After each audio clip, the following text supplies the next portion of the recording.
Monu sir, shall we start?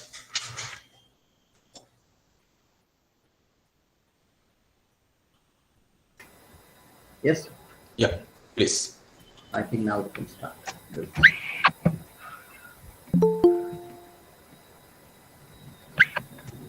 So good morning, everyone. I'd like to request Dr. Bakharia to initiate the second day of our national conference. Please. Yes, thank you, Sir. Am I audible? Yes, you are. Good morning, one and all present here, and I welcome you all on behalf of HM Patel Institute, the second day of National Conference on Discourse-Oriented Pedagogy for Language Classroom. Before we start today's session, let me give brief details about yesterday's program. Yesterday, we had started the inaugural session at 10 a.m. and which was followed by the scholarly keynote address by Dr. K.N. Anandan sir and chaired by Professor S. Mohan Raj sir. Next was the plenary session chaired by Dr. Sunil sir and Dr. Rajesh Lane was the expert. The third plenary session had Dr. Parul Popat ma'am as an expert and Dr. Bose chaired the session. All the three sessions were highly informative and thought-provoking. And the participants also discussed several points from 3 to 3:15 onwards. We had 5 parallel sessions in which total 25 papers were presented. And today, we shall have one plenary that will be delivered by Satishkumar and will be chaired by Dr. Manoj Thakur. And we shall have 9 paper presentation session also. So I welcome Dr. Satish Kumar and Dr. Manoj Thakur for the first plenary session. Welcome Satish sir and Manoj sir. Yes, and Manoj Thakur will chair this plenary session. Let me give brief introduction of the sir. Dr. Manoj Thakur is working as an assistant professor of English at HM Patel Institute of English Training and Research since 2019. Before joining this institute, Sir worked with Sarva Vidyalaya Education College Kadi, Som Lalit College of Education Ahmedabad and Dr. Baba Saheb Ambedkar Open University Ahmedabad. Sir is also a freelance anchor of Doordarshan. That's it for the sir. Sir, the session is yours now. I hand it over to you. Yes, Manoj sir. Thank you, Dr. Bakharia. Let's proceed. Today's first plenary session is going to be the expert of today's plenary session is, as you know, Mr. Satishkumar. So before we hand over the session to him, let me introduce him briefly. Mr. Satishkumar is a trainer and is a postgraduate in English, psychology, journalism, and education. Besides his MPhil, he is a CENTA Level 3 certified teacher and has qualification by Cambridge ESOL also. He has been trained by TESOL, TESOL International, USA, IFLU Hyderabad, and Lions International. He is a resource person for many schools and corporate institutions for training the participants with effective communication. He works with State and Central Board of Education to train the teachers. He is a trainer with private book publishers, English Language Teacher Association of India, that is ELT, and a presenter at Cambridge Language Assessment. He is also a certified TESOL and IELTS and self-paced trainer. He has accomplished many online certificate courses with the state universities of USA and UK, and recently he has been certified by the International Teacher Development Institution, ITDI. for creating materials. He started his career in 1997 and turned to be a trainer. He has authored a few books and written articles for magazines. He has been using ICT since the day the computers stepped into the training. He has strength curriculum for communicational English classes in schools. He conducts webinars and WhatsApp courses. He has attended international forums to keep himself updated, and he continues to develop himself professionally by attending national and international seminars and workshops and accomplishing online courses. We are really very glad that such a versatile personality is there amongst us. We welcome you, Mr. Satishkumar. I welcome you on behalf of HMPIETR Institute of English Learning and Research and all the participants of this national webinar. Thank you. And now I hand over the session to Mr. Satishkumar. Sir, please go. Thank you, Mohan sir, for giving a brief introduction about me. And I'm so happy to meet you all in this wonderful platform. Had this platform not been there, I think we would not have met at all instead of being in a person meeting. So thank you both, sir, for giving an opportunity for me. And today's session is going to be like something different what I have tried so far. Let me start my presentation.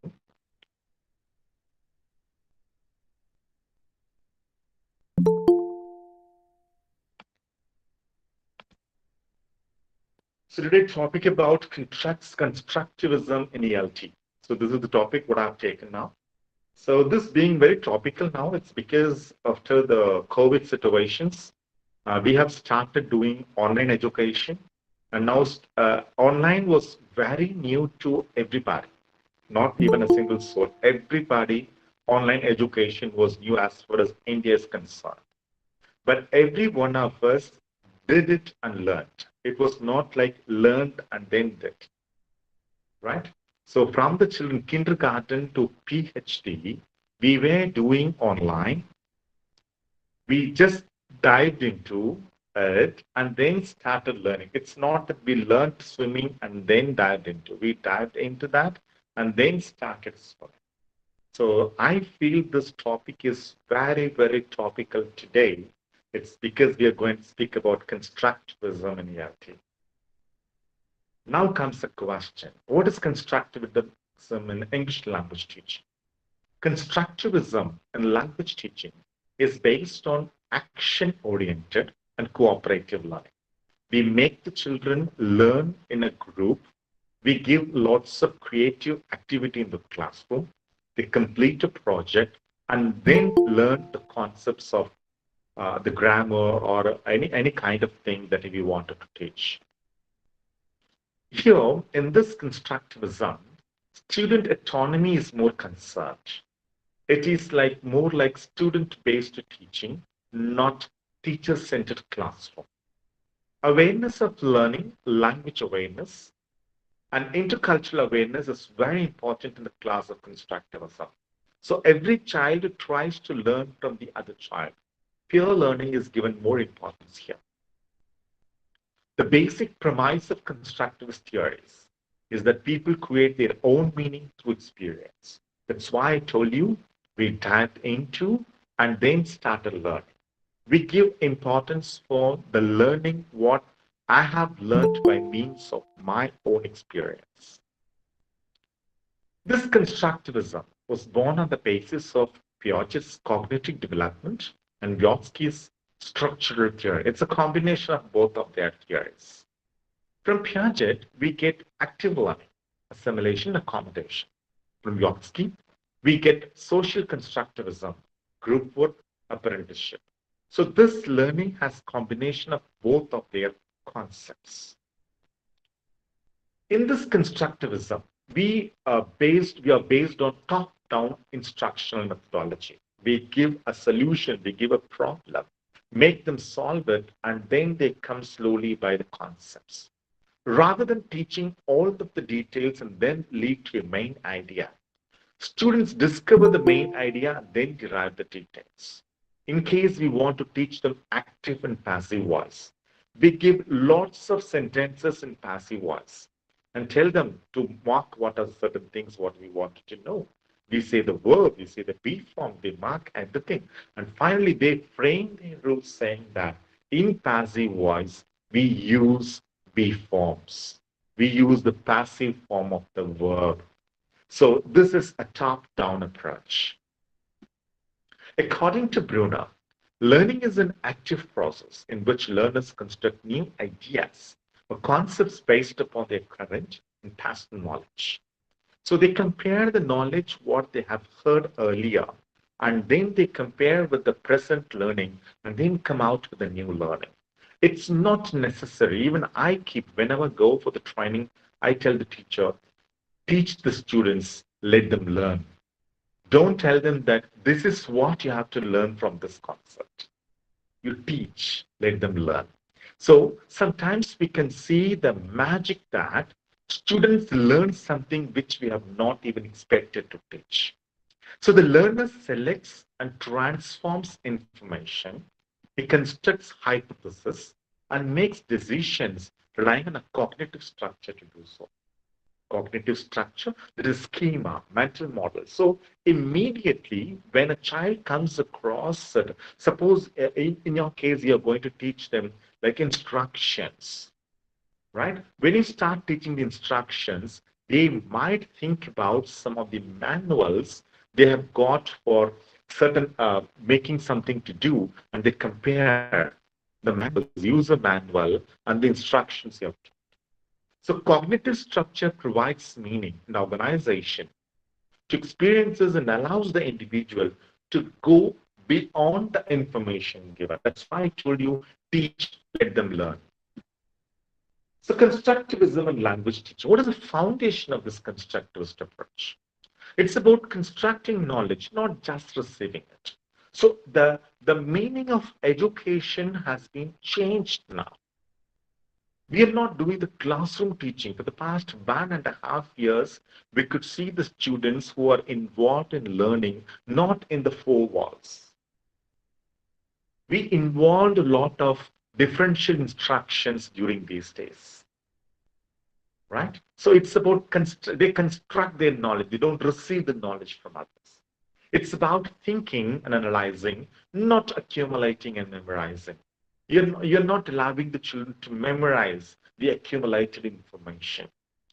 It's about understanding and applying, not just repeating, being active, not passive. So these are the foundations of the constructivist approach we have learned. When we go to the principles of constructivism in English language teaching, we give a few things for the children. Teachers seek and value students' points of view. We will be looking into these things elaborately. Teachers seek and evaluate students' points of view. The classroom activities challenge students' assumptions. Teachers pose problems of relevance. Teachers build lessons around big ideas, and teachers assess learning in the context of daily teaching. These are the 5 principles of constructivism. Let us look into it deeply.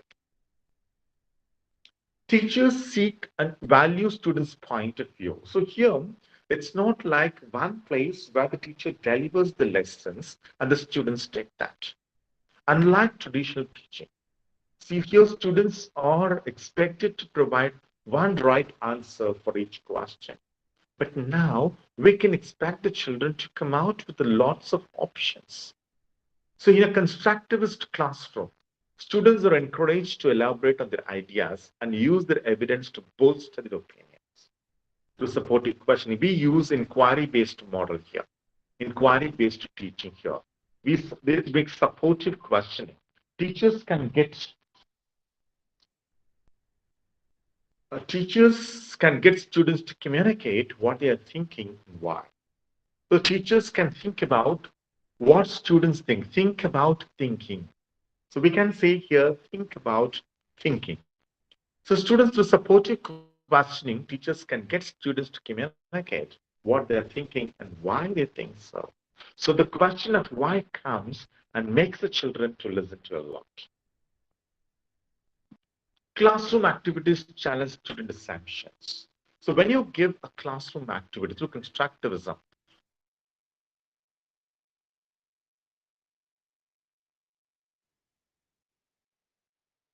before. They have never thought about this before. Now they're trying to make it something new, whether that's a new product. For example, writing a screenplay instead of an essay. So when we give them a short story, and ask them to write in the form of a screenplay, this is something new. We challenge the students. When you give a conversation and make them think about an essay, let it happen somewhere, you're going to make a report, right? So when you're going to provide a new product or a new point of view, constructivist teaching is about challenging and broadening the student's view. So the ultimate aim of education is not to reproduce something what the child have learned, what the children have learned. It is something what the children creates. This is what the Bloom's taxonomy says. The creativity, higher order thinking skills. When you make the child think about thinking, we have achieved our aim. So in this constructivist approach, we challenge students to go for something new assumptions. Teachers pose problems of relevance. So we give lots of problems for the children relevantly and make them think about it. It's about exploring complex real-world problems that allow students to engage with the material. We give them the material. It can be the same material, but we go for different problems. For example, if you're going to vocabulary, so for that vocabulary, we can think about lots of different activities that you can do. So tying learning to ideas, problems that relate to students' lives and interests, because English is something language. It's not a subject that you're going to teach. We do have whys and hows and all the other subjects. As far as English is concerned, it has to be put in that practically. We could have seen lots of websites where the real life situations are given for activities. So when you tie the learning to ideas of problems that relate to students' lives and interests, it can help boost their motivation to learn and deepen their understanding of maturity. So here, we give lots of problems to the children. So while solving the problem, they explore out of it and come out with new ideas. Teachers build lessons around big ideas. They just build lessons about the ideas. So there are certain essential concepts that students need to learn, such as understanding cause and effect, critically analyzing documents, inquiry-based exploration. Lessons in constructivist classrooms are built to encourage mastery of these essential concepts of big ideas. So what I can do is, even now the Ukraine problem is going on. So we can just now, I saw in the Facebook, a lesson plan was given about this Ukraine problem, Ukraine-Russia. So you're going to build your concepts according to these ideas. You take the example of that. What's happening at present? So children will go and dig out for more problems, more solutions. They come out with, when you use this inquiry-based exploration, you give them some questions, make them think about it. Even some days before, I was thinking about teaching analytical writing for IELTS coaching. So when you think about this analytical writing, I told them, I just gave them 5 questions. Today you're going to answer these 5 questions, remove the 5 questions. Now you're going to get a paragraph, right? So what is the graph about? What's the comparison? What is the highest value? Why is it so? What is the lowest value? What it is so? Give the comparison, right? So this is what I told them. When they answered all the 5 questions, they are able to get one particular paragraph, right? So when you remove those things, they answer that. So inquiry-based exploration is going to help us a lot as far as constructivist teaching is concerned. Teachers assess learning in the context of daily teaching. So usually, traditionally, what we do is that we teach the children, give a test item, they clarify it, they finish it off, we evaluate it and judge the child's mind. But in constructivist teaching, assessment is about spending time every day focusing. Maybe you can allow the children to give a role play and find out how the child has taken the teaching to yourself, right? You just find out how the child has taken the teaching to himself. So in constructivist teaching, assessment is about spending time every day focusing on what still needs to happen for services.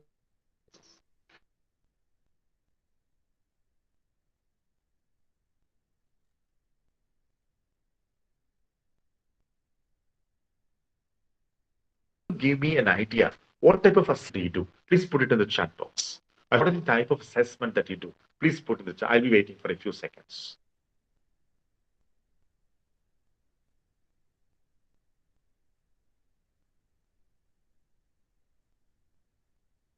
Seconds to know about what is the type of assessment that we are going to do. We have tests, monthly tests, something like that, semester examination and all, right? So do we have any other kind of assessment that we do? Please post it in the chat box. I just want some active learning from you all people. So for example, I want to assess the children, how they have taken a direct and indirect message, right? Please go ahead.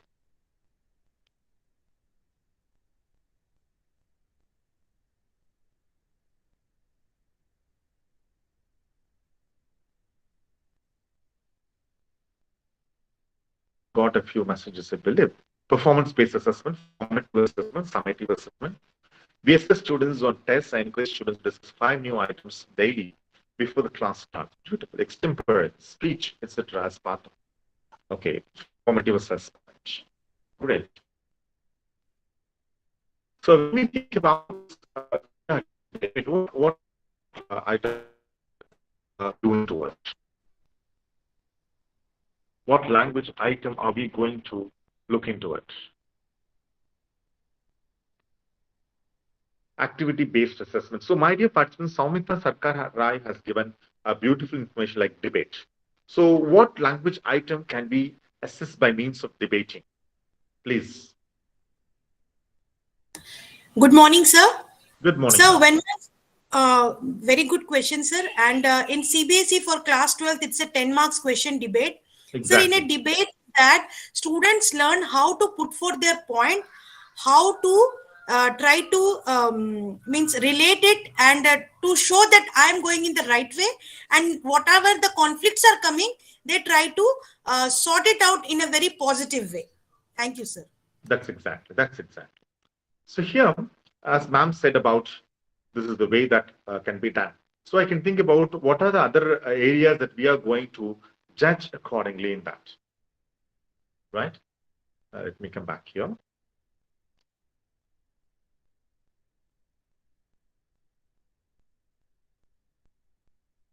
Yeah. So when we think about in debates, we can think about how for and against the people are speaking. Ma'am gave a very good explanation about it. Okay. And let me, yeah. There is some other message has come. Let me see what's that. Yeah. Rebuttal talk skills. Yeah. Great. Activity-based assessment. We do an activity. Nima Diokar has said activity-based assessment. So what type of activity are we going to give? And what is being assessed in that? So these two questions we have to think about in that kind of assessment. So now we might think, how can it be practiced in the class? Okay, constructivist approach is good. That's okay, because we are going to put them into practice. It's okay. But how is it going to be practiced? The students have to be encouraged to discover the principles by themselves. So instead of giving a law, right? So when I ask a question, what is grammar? What is grammar?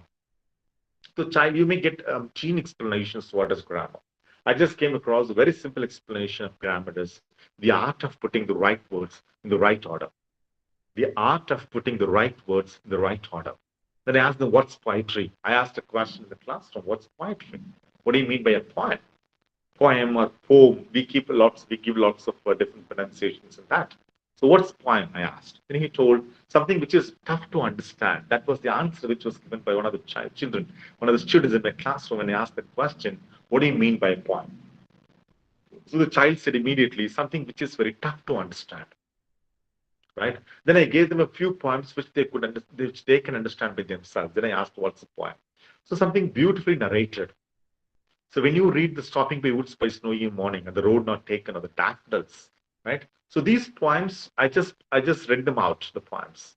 And then they said something beautifully portrayed. Right? So I asked them a question, okay, what do you think of what is this beautiful? Can you give so then we came across the most beautiful words in the most beautiful order. Right? So pretty words in the pretty order is said to be a poem. So students to be encouraged to discover the principles by themselves. The instructor and students should engage in an active dialogue. You have heard about Socratic questioning. Socratic questioning, please log into the website and find out what is the Socratic questioning. So whys and hows, as Bloom's taxonomy says, the higher order thinking skills, inquiry approach. So we have to involve in an active dialogue, a conversation in the classroom to bring out the principles by themselves. Curriculum should be organized in a manner so that the student continually builds upon what he or she has already learned. The NEP 2020 has given a curriculum for us what we have to follow.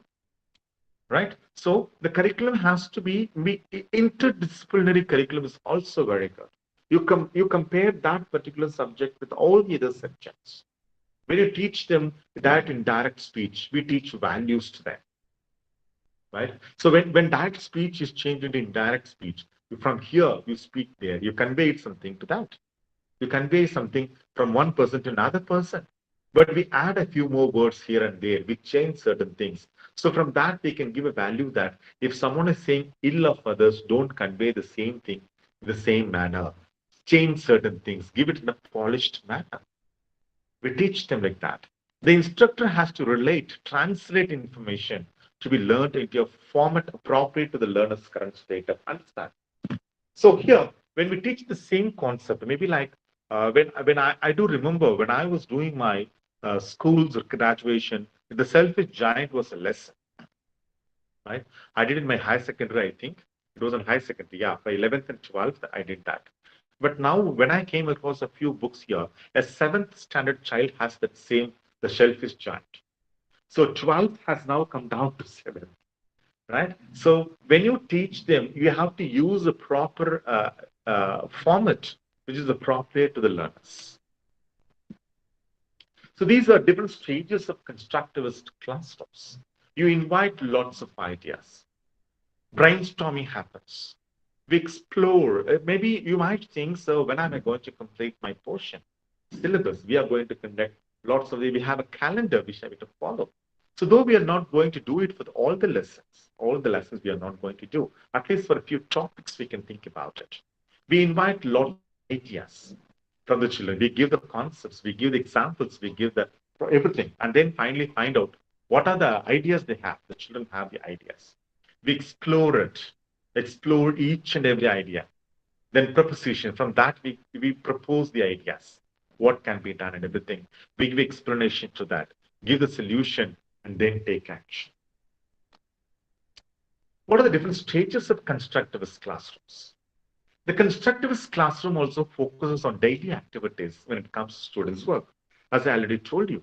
So that is the one response like Navodita has given. Socratic questions are based on critical thinking questions and about the thinking itself. Exactly, ma'am. It's about critical thinking. It's one of the important skills of 21st century. Thinking critically, right? Okay. So the constructivist classroom also focuses on daily activities when it comes to students' work. So when you teach them the instructions or active and passive voice, or maybe like gerunds, or maybe like infinitives, how it is going to be implemented in their practical days is important. Teaching methods also emphasize communication, social skills, as well as intellectual collaboration. So the methodology of your teaching should be communicative as well as to involve social skills. So when you teach them the modal can, immediately you can allow the children to speak about themselves, what they can and what they can't. Right? So this is different from a traditional classroom where students primarily work alone, learning through repetition and lecture. Still, we can see like people say that EARTHER, EARTHER. That is a traditional classroom. Right? So it should be something different where the children involved by themselves, impart it, and then they learn. The main activity in a constructivist classroom is solving problems. Main activity that we are going to be, we just concentrate on this. Students use inquiry methods to ask questions, investigate a topic, and use a variety of resources. You give them a topic, and they use lots of resources to find solutions and answers. For example, if you're going to give them the conditional classes, I did that in the classroom. I gave them the conditional classes. all the four types of zero condition, first condition, second condition, third conditions, were all mixed together. I gave them 30 sentences. Now I told them, children, we have four classes in this. Please divide them. I just told them, please divide them. I couldn't believe myself that out of some 32 students, 28 were able to do it aptly well. They did it. All the 30 sentences were divided into four different rule one, rule two, rule. They just made us rule one, rule two, rule three, rule four, or type one, type two. They gave the type like that, right? Then I was thinking about some of the. I was just asking the students, tell me some of the beliefs we have from the ancestral days, superstitious beliefs what we have. Then the child says, the children they kept saying that if you see a black cat on your way, you get some ill luck. So from that I derived, you will get ill luck. If you walk under a ladder, you will not get married. Okay, so they started giving like that, and from that I derived the first conditional classes. Hope you all remember one of the songs what we have. If I were a washerman and I would like to marry, I would marry a washerman, not anybody. Right? I think that is the line. If I were a washerman and I would like to marry, I would marry a washerwoman more than anybody. She would wash and I would wash and we would wash together. Right? So here comes, if I were a washerman and I would like to marry, an imaginary condition. Right? So we give them problems. Then I ask them, okay, type one is okay. See the verbs. What type of verbs are used there? Are they present tense? Are they past tense? Is it involved with some of the modals? Then they started coming out with it. They frame their own rules. Students use inquiry methods to ask questions, investigate a topic, and use a variety of resources to find solutions and answers. As students explore the topic, they draw conclusions. And as exploration continues, they revisit those conclusions. So now, when the rules were formed, it was not like all the teams framed the exact rules. One team framed the rule for the zero condition. The other team was able to find out. Then I asked the usage, where do you use this? Compare it to the present or the past or the future or somewhere. Right? So that's how they came about this impossible condition. Right? So what are some of the activities that you can construct in the constructivist classroom? It might include activities like presentations, small group or class discussions, and quizzes. We can provide students the opportunity to show you and themselves what they have learned. So once it is over, you can allow the children to think about what they have learned by themselves. More activities might include reflexive papers or creating a step-by-step tutorial for another student. So once the child has found out the exact information of that, whatever it is, you ask the child to give a step-by-step information so that it is useful for the other and he learns it well. Once you teach, twice you learn. So you allow the child to teach others. How to teach vocabulary as far as constructivism is concerned. Relate to students' background knowledge. So some children, yesterday I was able to see two children from grade 1 came to me. And he was saying that this child is mocking me. The word mock, humiliating me, mocking me did not come to the child immediately. He used a vernacular language for that. Then I asked him, how do you do this, that, everything? Finally, he said that he said bad about me. Right? He did not use the word humiliate or mock or nag or something like that. He said bad about me. Right? So you're going to relate the student's background knowledge. What he has no, he doesn't know the word humiliate. Right? He doesn't know the word nag. But he knows the word bad.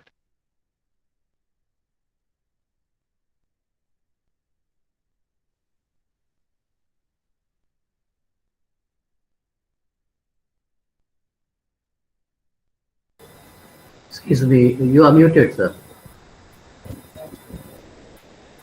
Could you please turn on your mic, sir? You are muted. Yes, yes.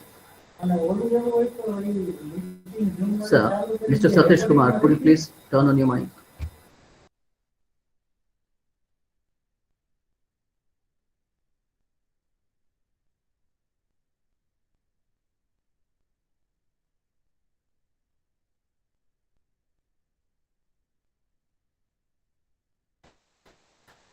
Sir, Mr. Satishkumar.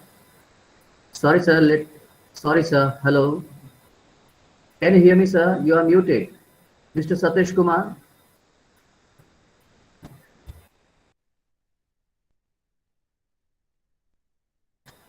Excuse me. Sir, we cannot hear you. You are muted, sir. Please turn on your mic.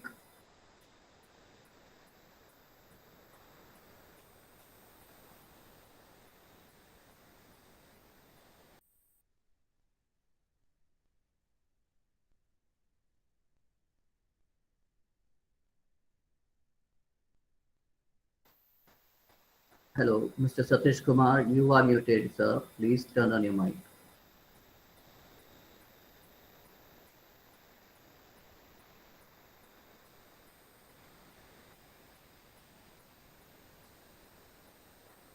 Thank you. Thank you both, sir. Yeah, hope Yes, you're sir. audible now. Can Yes, you just you're give me audible. feedback? Am I audible to you? Yes, sir. Now you are audible. But I think your speaker is not Yes, I'm working. audible. Yeah, okay. It relates students to background knowledge, right? This is what you have seen, how to introduce vocabulary. Teach words that enable students to have academic success.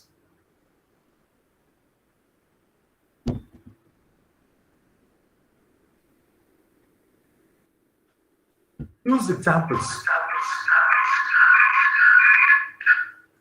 Canvas integrate with picture model and context embedded in it, right? You can take any of the online platform to do that.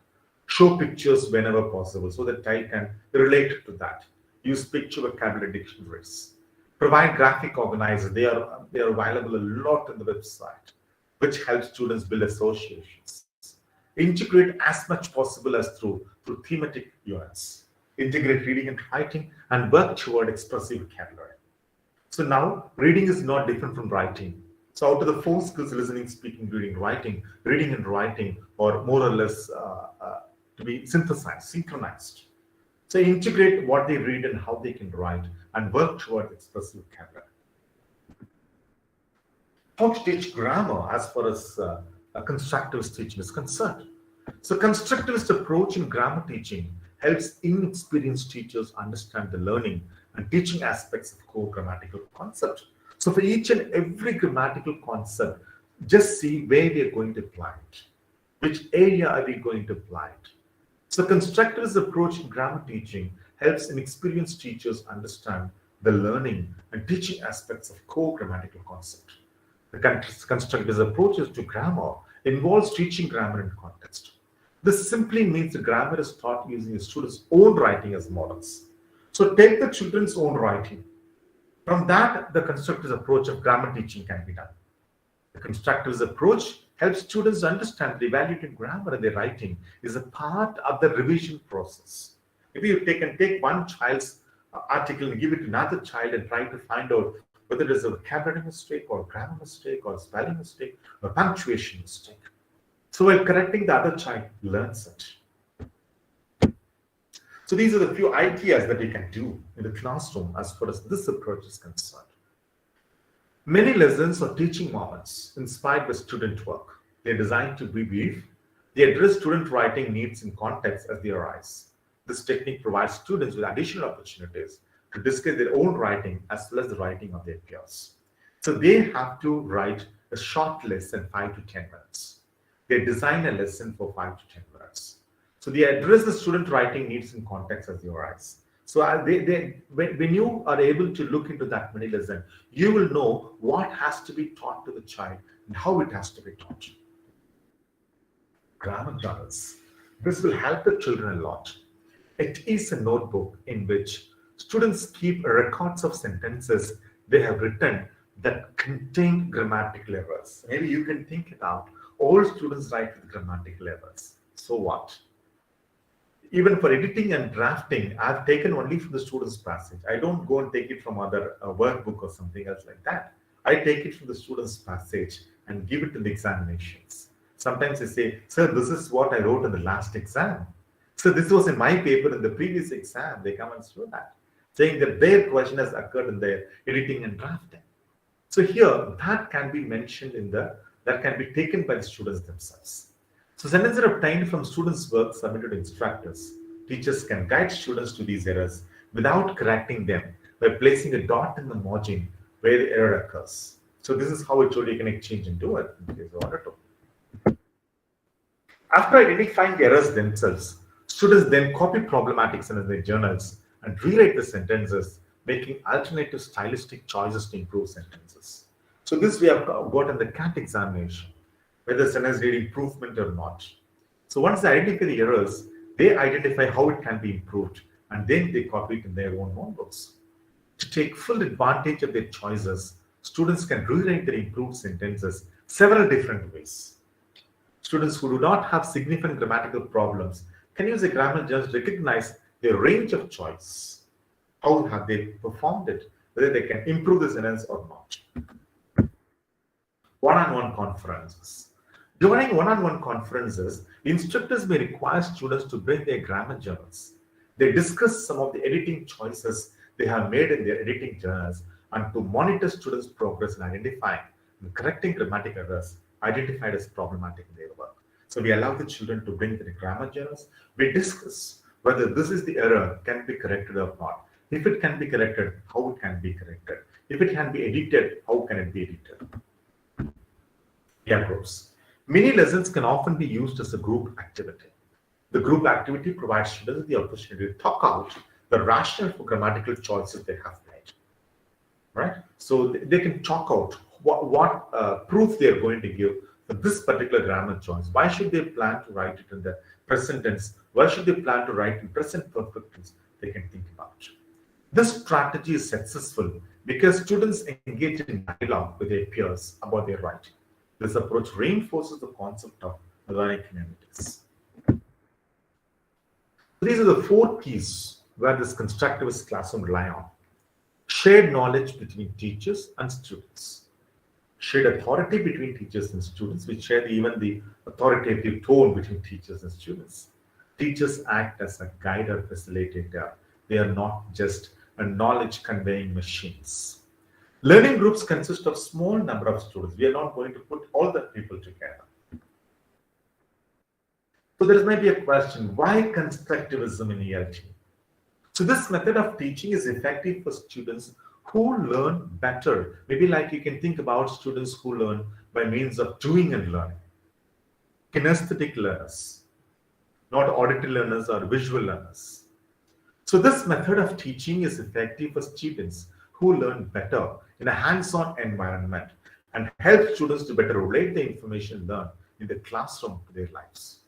Children learn more and enjoy learning more when they're actively involved rather than passive listeners.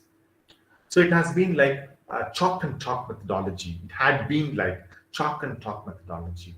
But now children can talk and learn, walk and learn, right? So education works best when it concentrates on thinking and understanding. So that's why I told you the ultimate aim of education should be to make the child think rather than on rote memorization. Constructivism concentrates on learning how to think and understand. Constructivist learning is transferable, doesn't stay with one child. In constructivist classroom, students create organizing principles that they can take with them to other learning settings. Constructivism gives students ownership of what they learn. So I learned myself. It's not like I got from others because I derived the rule by myself. Since learning is based on students' questions and experience, we explore and learn. I question myself and I learn it thoroughly. It stands with me for a longer time. And often students have a hand in designing the assessments as well. So they assess themselves, have I learned it or not? Constructivism promotes social and communication skills by creating a classroom environment that emphasizes collaboration and exchange of ideas. There should be some disadvantages too, right? So all these times I've been telling you about how this constructivism can be used in the classroom and what are some of the disadvantages of that. There is no structure. It all depends upon how the teacher uses it, how the teacher implements it, how the teacher thinks about it, how the teacher makes it active in the classroom, how the teacher practically uses in the classroom, and there is no any definite structure. Some students need highly structured, organized learning environments to thrive, right? So late bloomers, maybe will they be able to connect it with the schema? No, we cannot come to a conclusion about that. So some students need highly structured, organized learning environments to thrive. And constructivist learning focuses on a more laid-back method to help students engage their own learning. So if we could think about, for example, in physics, if you want to teach about the transference of heat, you just tell if this body is heat, if this is a good conductor of heat, it passes. Instead, if a child keeps something on the stove, on a burner, and keeps another metal or something, and if he keeps the other metal which is not directly connected to the burner, he touches it, he feels the heat, he understands that. He should know what is heat, a schema, right? So if some students are not able to understand these things, they will not be able to connect their learning with others. Grading is removed from constructivist classrooms. We never evaluate the child, we do not grade the child, and places more value on students' progress. We understand if the child has progressed, then okay, which can lead to students falling behind and not meeting standardized grading requirements. So we cannot create the rubrics for the evaluation purpose. So let me conclude it with a few information, then we can go for a question answer session. The conventional approach lays emphasis on teacher. Repetitive practice, mechanical drills, and memorization are the hallmarks of the traditional methods. Since English is the official language of this world, it is of utmost importance that this language has to be taught in such a way that will help us not just to speak and write and listen, but to communicate with others. Hence, innovative methods help in bringing a change, and most of the times for the better.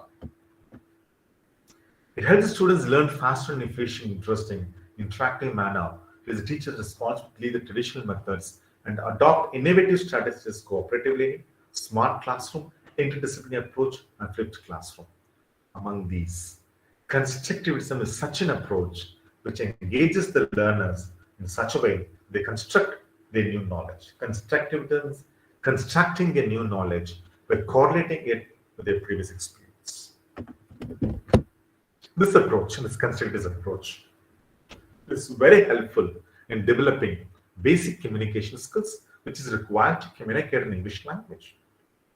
So when there is a question, when you find out why the child has to learn a prose item or a poetry or maybe like a supplementary reader. So these are all the things by which the child learns the vocabulary, the structure of the grammar, right? So this basic, the aim of teaching a language is to make the child communicate with that.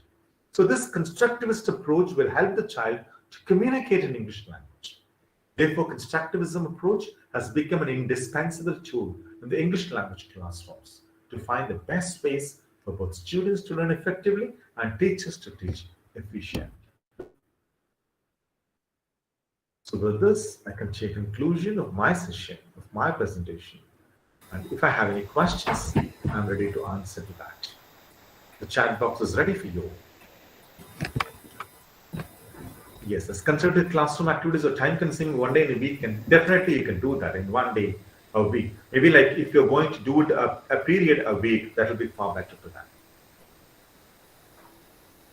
Yes, have I got any questions to answer or maybe the feedback? Yes, yes. So now, the house is open for the question and answers. You can pose questions. Mr. Satishkumar. So let me say that it was a very nice session, and you talked about the psychological foundations of the constructivist theory. The practical, the process of constructivism, how do we apply it in the classroom, the advantages of it, and you also talked about the drawbacks, what are the possible problems. And I think this is the reason why our teachers are partly constructivist in their classroom. They cannot apply it thoroughly. I can say that so many of the participants participate actively Ms. Soumitra Sarkar, Ms. Navodita Bhatt, Mr. Ruth Philip, Ms. Nima Devkar, Ms. Padmavati, all these have taken part very actively, and I appreciate that. And I wish that now we can pose questions so that we can conclude the session with very fruitful conversation.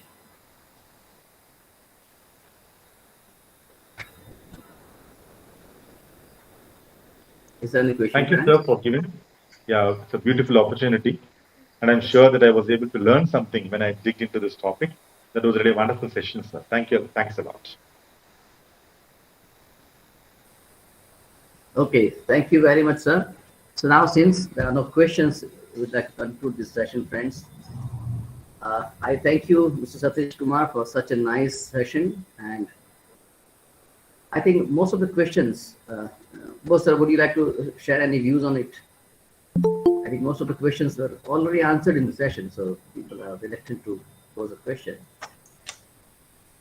Yeah, the points he made is so relevant. Actually, he carried on what K.N. Anandan started with, his theory of DOP. He established that the theory behind DOP is constructivism. Okay, so yesterday we had another presentation from Paddy Model, that is constructivist oriented curriculum. So now we go to the practical aspect of constructivism,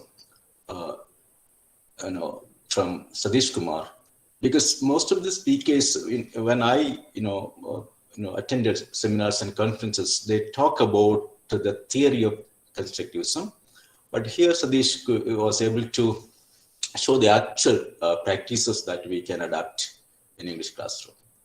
I'm so happy that Satish agreed when I talked to him to present a session, engage a session on DOP.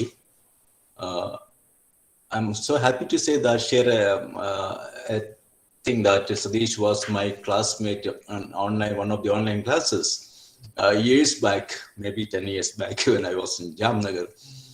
So we know each other for a long time. I found he is one of the most studious teachers in India, who never stops learning online from different universities, different platforms in the world. I say in the world. Not just collecting certificates, but he actually practices the things in schools in, I think, Erode, right? Satish, you are in Erode. Yes. We will share his we'll share his contact number on email ID, and the session will be online. You can see the session online. We'll share the link later. Thank you very much, Satish. Keep in touch with us. Sure, sir.